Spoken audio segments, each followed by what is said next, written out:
Now I will preach the noble teaching of the Buddha.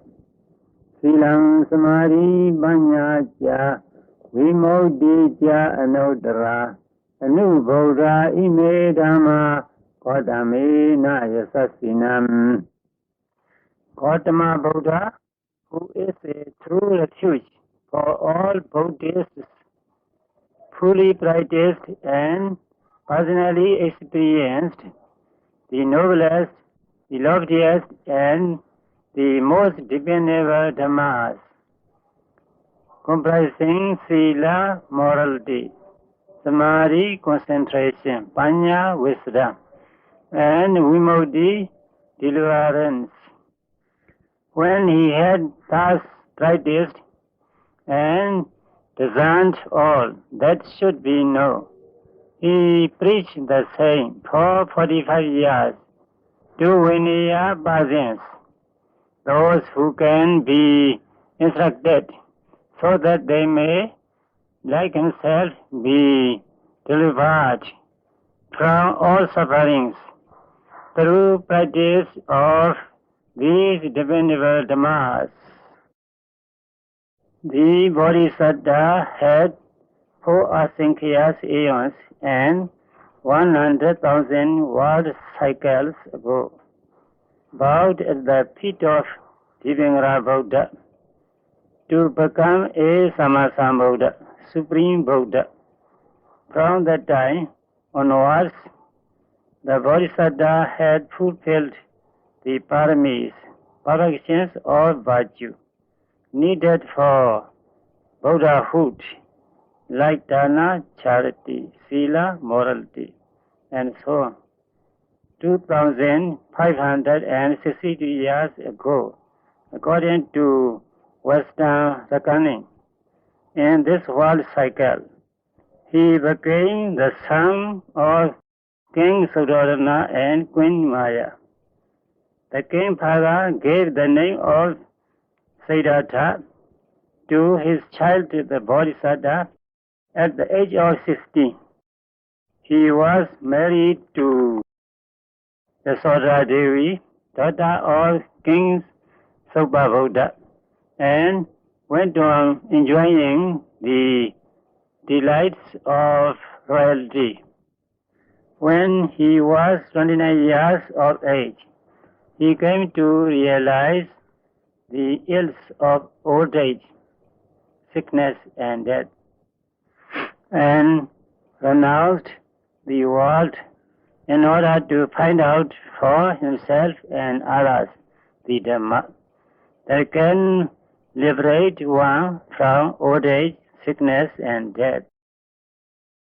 In his search for the Dhamma that frees one from old age, sickness, and death, the Bodhisattva practiced under the sage Alara, who had attained the 7 mundane jhana states, trances, or states of mental absorption, and another sage Udaka, who had attained all the 8 mundane jhanic states, and himself attained soon the same 7 and 8 jhanic states respectively. But these jhanic states are incapable of freeing one from old age, disease, and death. They can only take one to the arupa, formless realms of existence and enable one to live for a long time. When the lifespan of 60,000 or 84,000 world cycles is ended, death ensues and takes one back to the human realm, where one is subject to old age, disease, and death, like others. It can also send one to the 4 apaya nether worlds, They are not a noble Dhamma that can release one from old age, disease, and death. Thus, reflecting, the Bodhisattva gave up these mundane journey states and continued the search on his own for the noble Dhamma that would free one from old age, disease, and death. Giving up solid food and living on a handful of boiled bean soup, he continued his search for the noble Dhamma through modification of the body for 6 years. But he did not find it. Then he gave up this ascetic practice and resumed taking all such food as he should, and thus regained his strength, practicing anapana meditation, observing the in-breath and the out-breath. He attained the 4 Rupa jhana states. On the basis of these jhana states, he further attained other jhana states and the higher spiritual powers. Later on, he came to realize that old age and death are due to rebirth, which in turn is due to desire, clinging, and karma. Desire is caused by Vedana feeling, which is looked upon as pleasurable. If this Vedana is rightly seen as constantly arising and passing away, desire will no longer arise and will come to an end.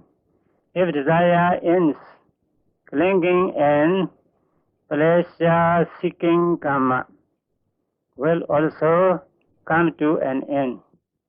With the ending of karma, there will be an end of rebirth along with the suffering of old age and death.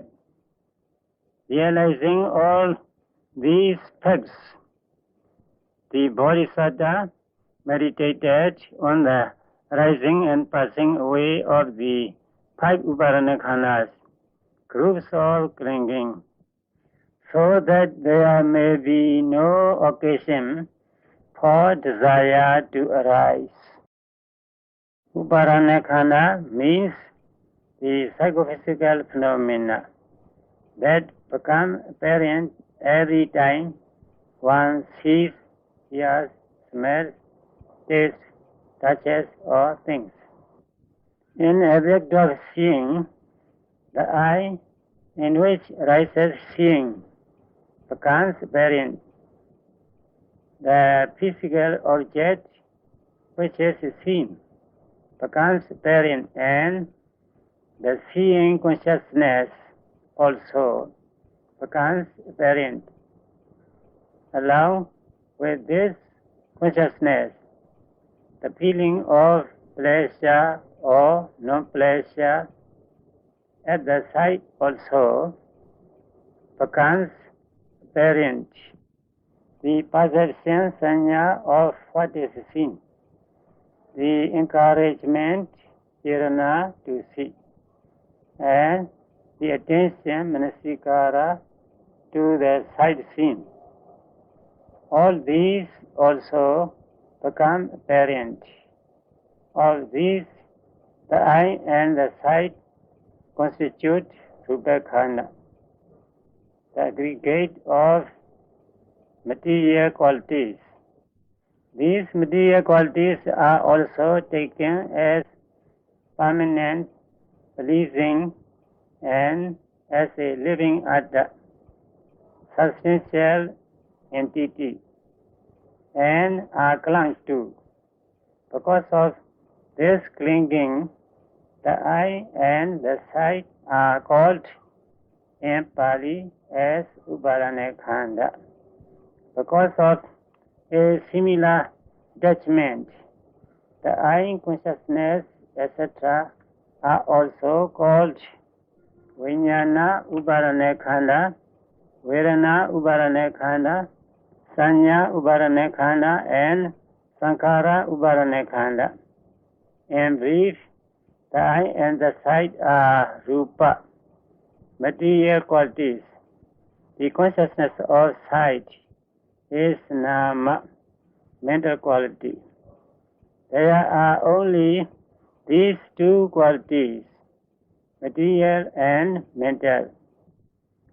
These phenomena arise every time something is seen and at every act of seeing. They arise and pass away now and then. However, if they are not noted at the time of seeing, they will be clung to as a permanent entity. Thus, through this manner of attachment and karmic act to achieve pleasure, rebirth arises. On account of rebirth, the sufferings of old age and death are undergone. If noting is made at every moment of seeing, the arising and passing away of the five upadana khanas will be realized and attachment removed. Thus, karmic act and arising of a new bhava existence will cease, resulting in the cessation of the sufferings of old age, disease, and death. In the same way, if the phenomena that arise at the moment of hearing, smelling, tasting, touching, and thinking are not noted, and awareness of the same is not there, new bhavas will arise and the suffering of old age, disease, and death will have to be gone through. If, on the other hand, the psychophysical phenomena that arise are noted and perceived rightly, the coming into being of new bhavas will cease. So also the sufferings of old age, disease, and death.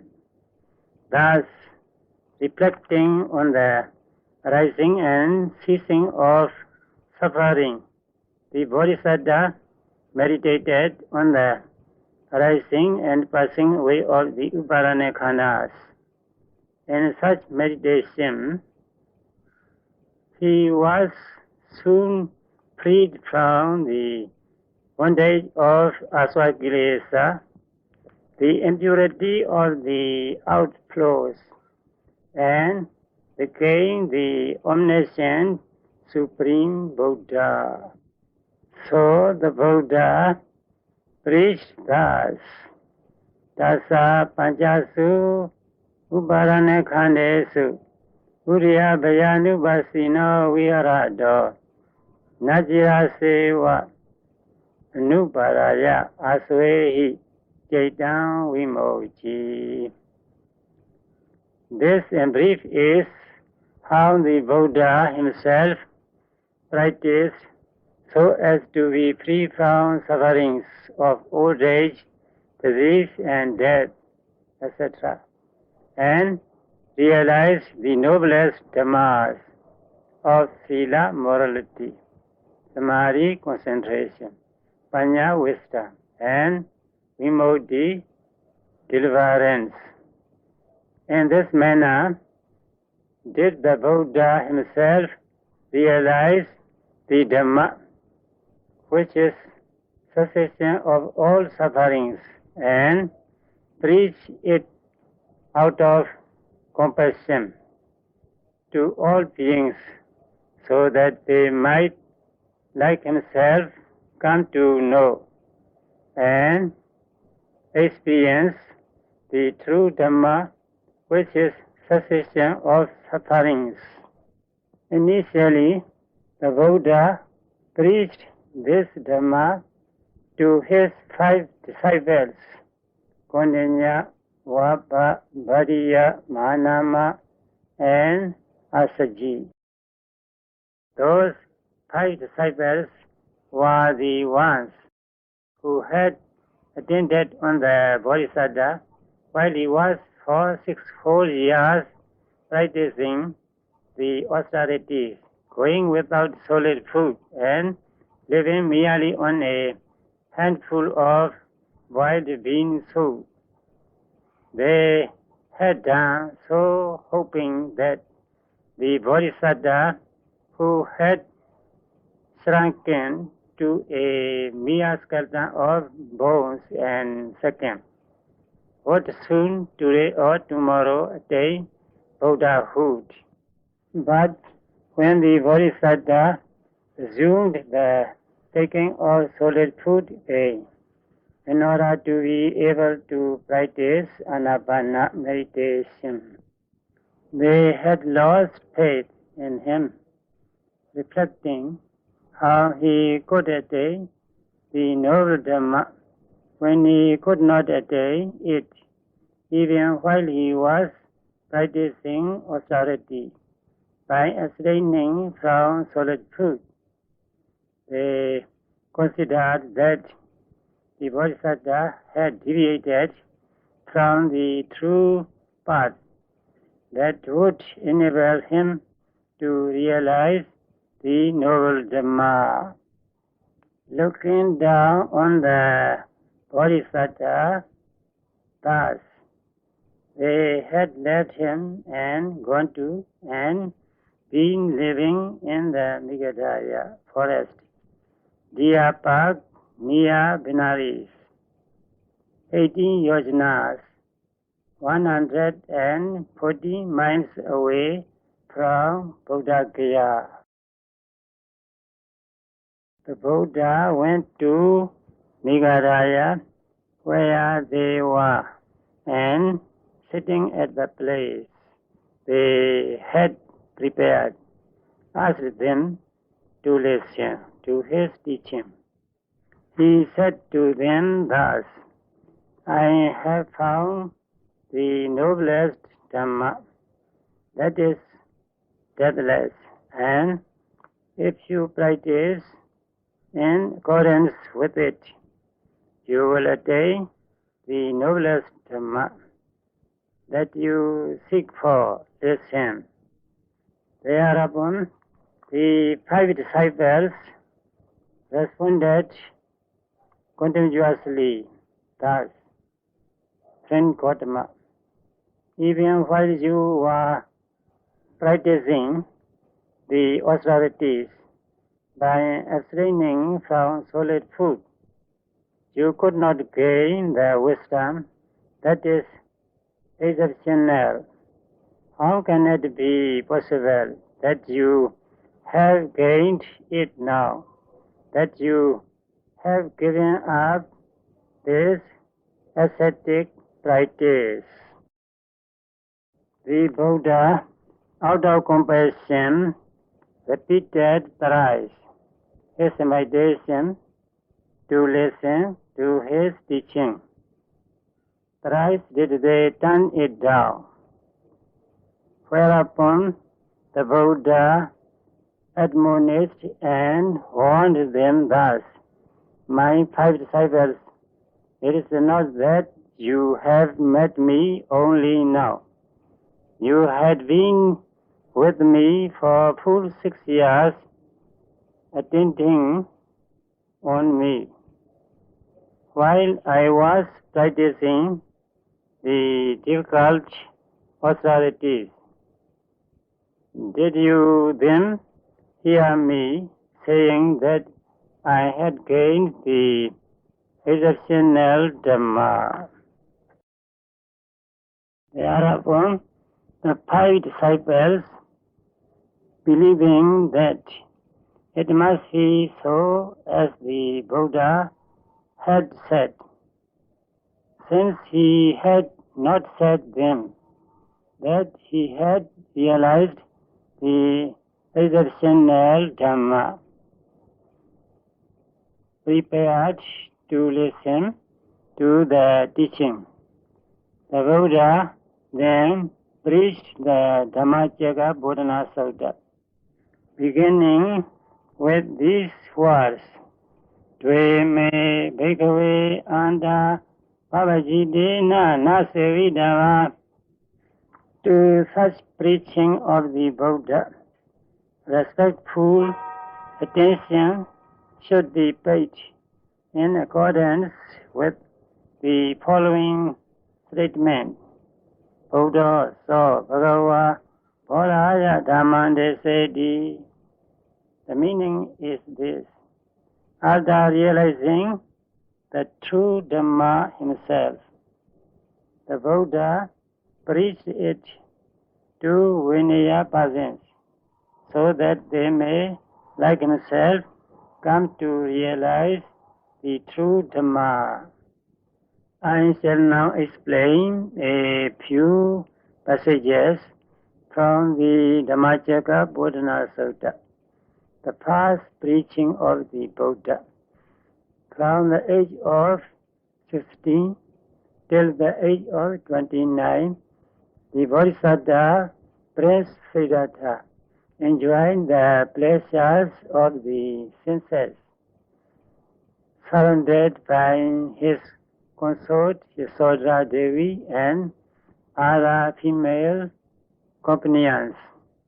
Though ordinary people consider these pleasures as delightful, they are neither free from the defiling suffering of greed and anger, nor from the arising of nayubhas existences, accompanied by old age, disease, and death.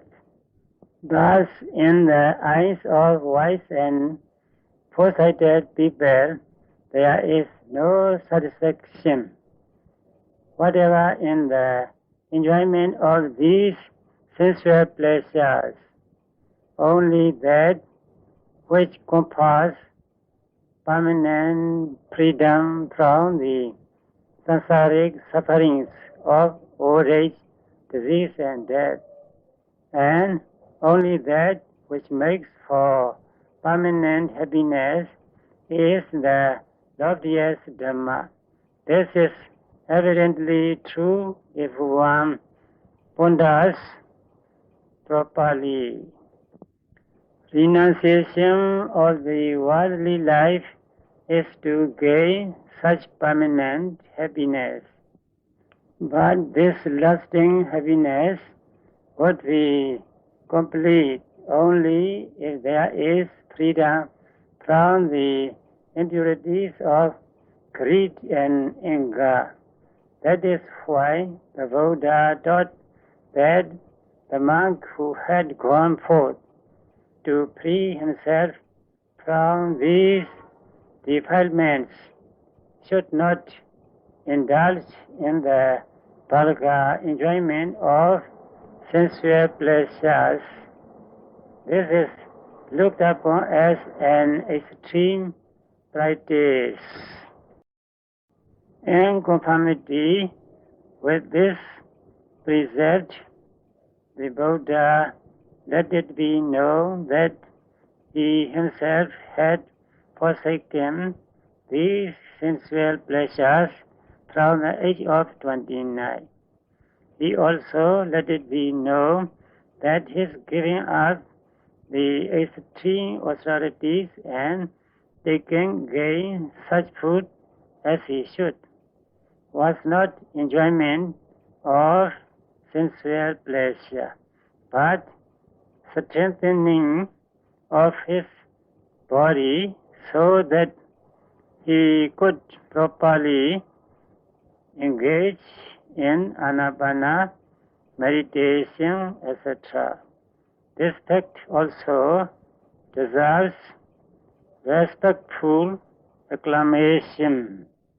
sustaining himself daily on a mere handful of wild bean soup and practicing self-modification for 6 years without gaining any novel Dhamma.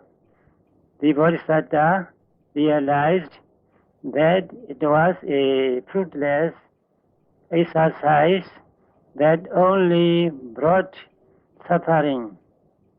He therefore let it be known that he had forsaken it as being not worthwhile.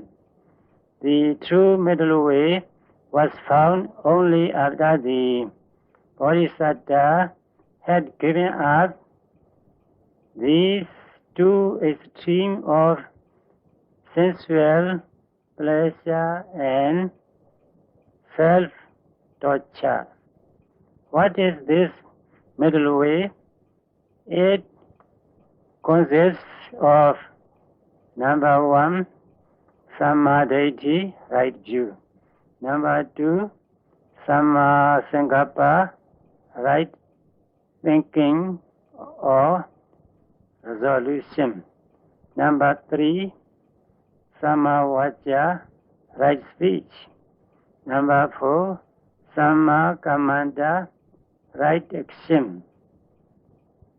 Number 5, Samma Ajiva, right living or livelihood. Number 6, Samma Vayama, right effort. Number 7, Samma Sati, right mindfulness. And number 8, Samma Samadhi, right concentration. All these 8 parts of the right path, Samma Vacha, Samma Kammanta, and Samma Ajiva, are Sila, morality, making us. If the 5 precepts are scrupulously observed, Sila Maganga is accomplished to a reasonable extent. But for full accomplishment, attainment of the Sadapati Magga is essential. That is why Sadapati Magga and Phala Attaina is described as Silesu Tripurakari. Person who is practicing with full accomplishment of morality, Samma Vayama, Samma Sati, Samma Samadhi, these 3 making us are Samadhi, concentration, making us. These making us are reasonably accomplished on the attainment of a jhanic state. But the accomplishment of these making us are really complete only on the attainment of Anagami Magga.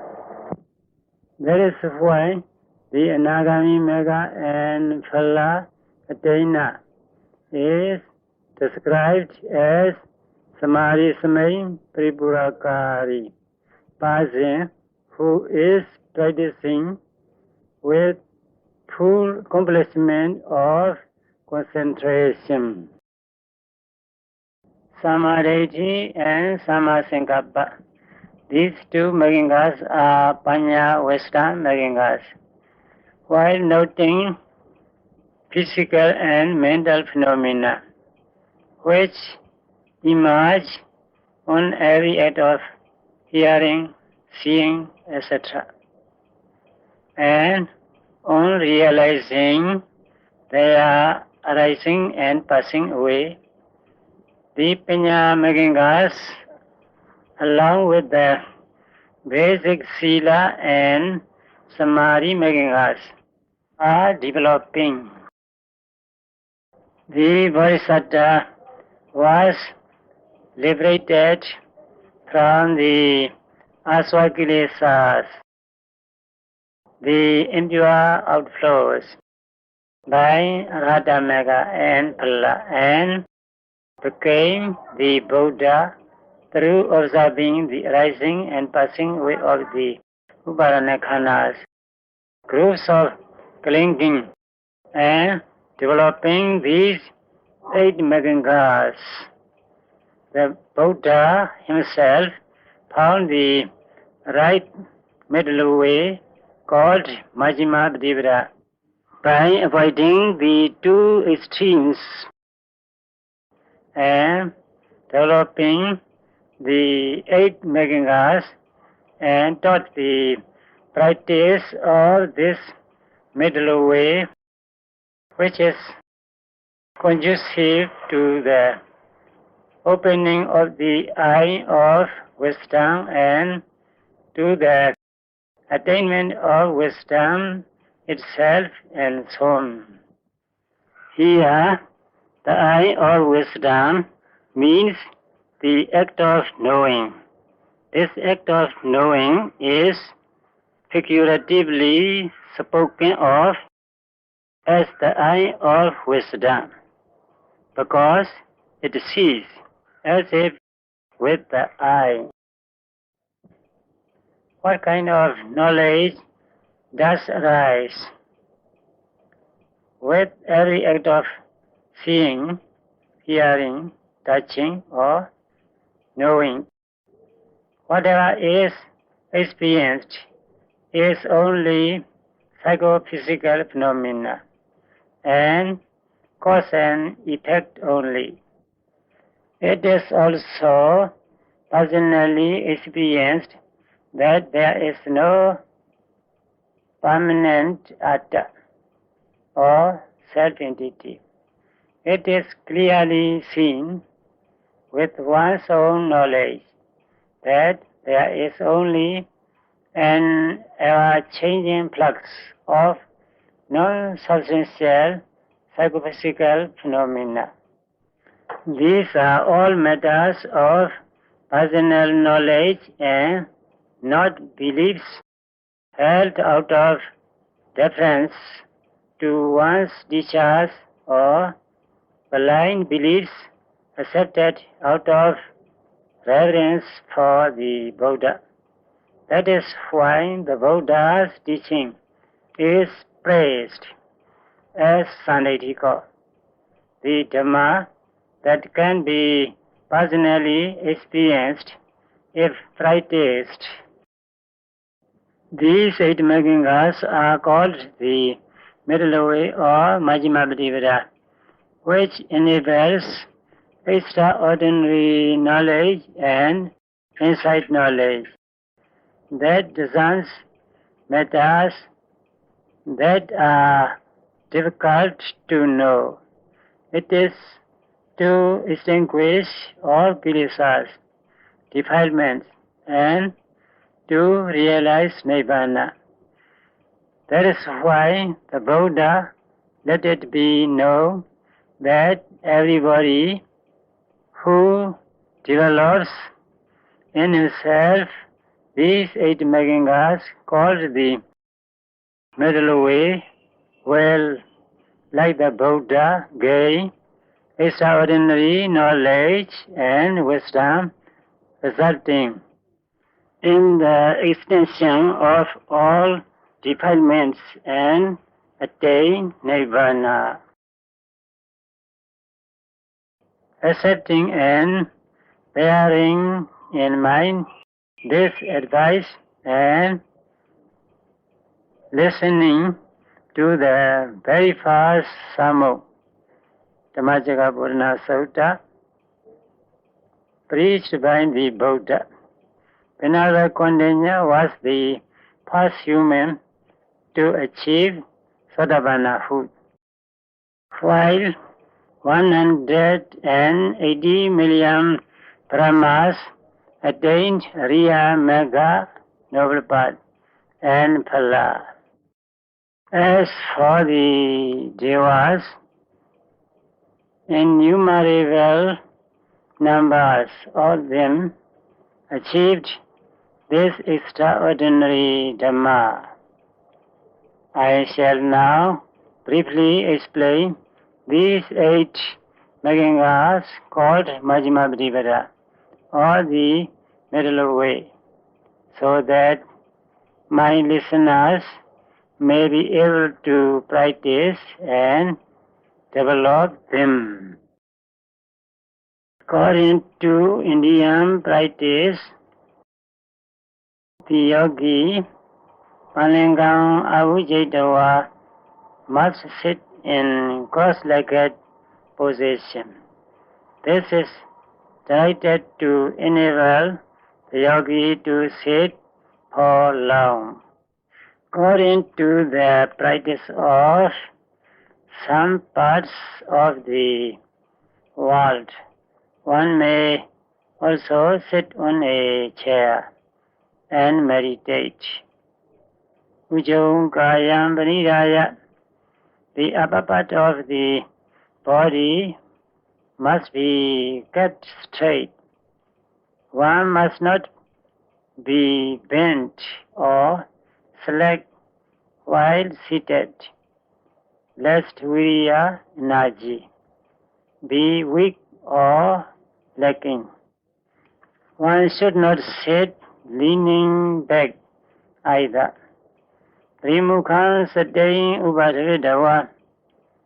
The mind should be directed towards the object of meditation, whether it is kasina, an external object meditation, asura, impurity or loathsomeness meditation, or anapana, observing the in-breath and the out-breath meditation.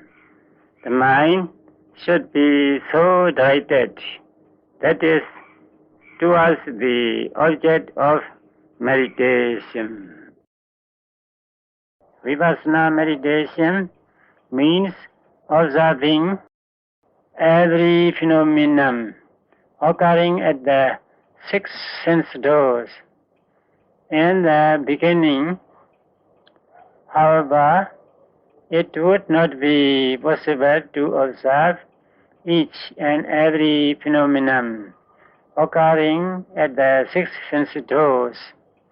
One should begin with observing the few phenomena that are of a pronounced character. That is why we advise the noting of the rising and falling of the abdomen. In the first instance, direct your attention to the abdomen. You need not observe with the eyes, which should therefore be kept closed. While the abdomen rises, note rising, and while it falls, note falling. This is not to be said verbally. It should only be noted mentally. The name that you utter is immaterial. What is needed is to be aware of the phenomenon as it occurs.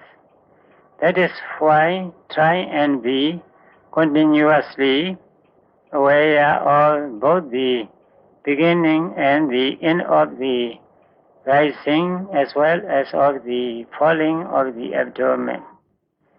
This is observing the Vayodhatu element of motion as it manifests as tension and movement in the abdomen.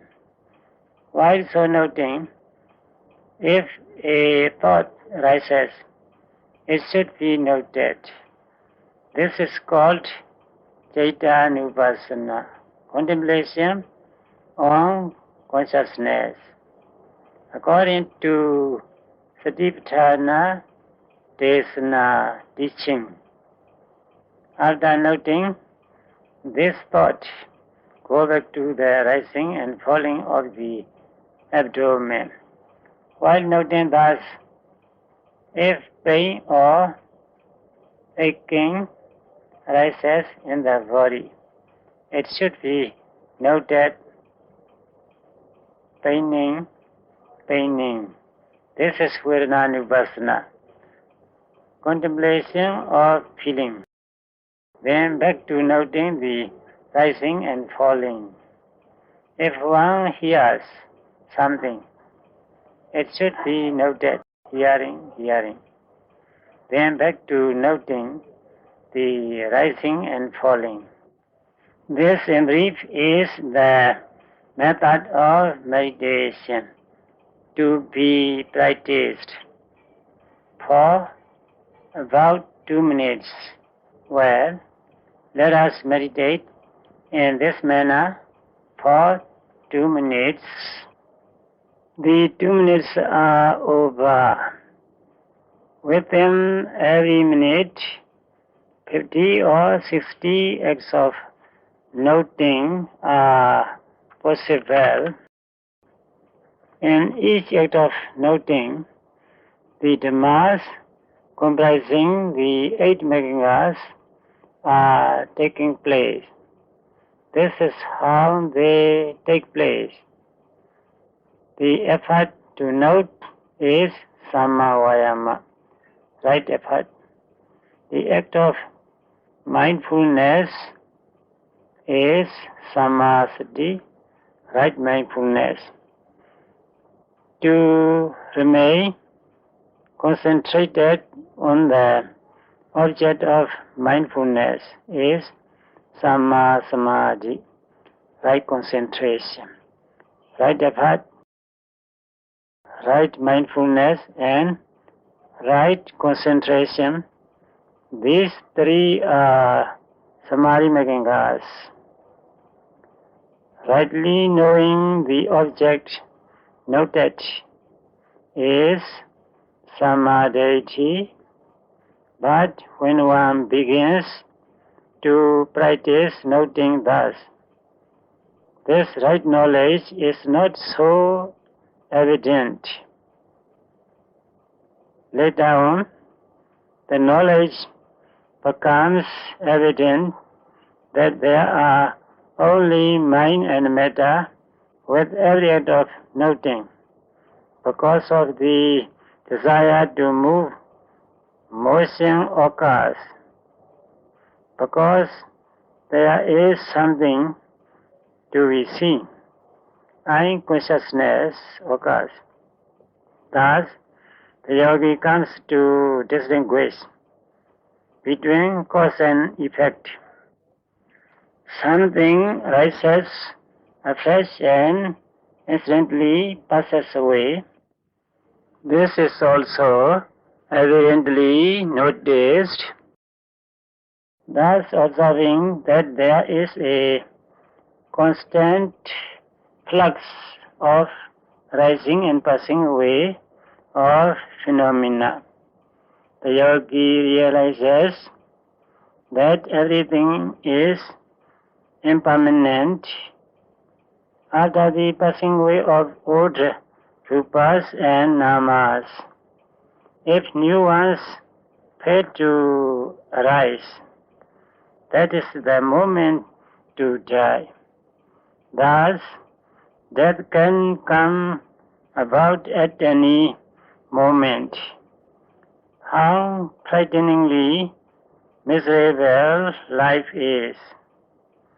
It is also realized that everything happens of its own accord, subject to nobody's control, and therefore is anatta, non-self. All these acts of realization are right viewing, inclining the mind to such viewing is Samma Sankappa. Samadhi and Samma Sankappa, these 2 are Panya, wisdom, Megangas. The three samadhi megangas and the two panya megangas are described in the commentaries as the five kara megangas, which may be stated as the five workers in worldly life, where a job can only be finished by five workers as a team. It needs to be done by them unitedly in harmony. In the same way, these five megangas are in harmony with every completed act of noting and knowing. Every time these five megangas gather strength through such harmony or concord, extraordinary Vipassana insight develops. Next, abstaining from unwholesome bodily acts of killing, stealing, illicit sexual conduct, samma kamanda. Abstaining from verbal acts of telling lies, backbiting, abusing, and frivolous talk, samma vaca. Abstaining from unlawful livelihood is samma ajiva. These megangas constitute Sila Meganga. These megangas are accomplished with the taking and observing of the precepts. So are they with every act of noting in meditation. So are the eight megangas developed with every act of noting, with the attainment of Nirvana, getting nearer and nearer in the same way as in walking. Every step brings one nearer and nearer to one's destination, just as with the last step you arrive at your destination. So also you attain Nirvana with the last act of noting. Therefore, beginning with noting the rising and falling of the abdomen, we are to constantly observe the arising of the psychophysical phenomena as much as we can. With such observation, may you develop extraordinary Vipassana insights, rapidly attaining Ariya Mega Jnana, knowledge of the noble path, Phala Jnana, knowledge of the fruition of the path, and Nibbana. Sadhu, sadhu, sadhu.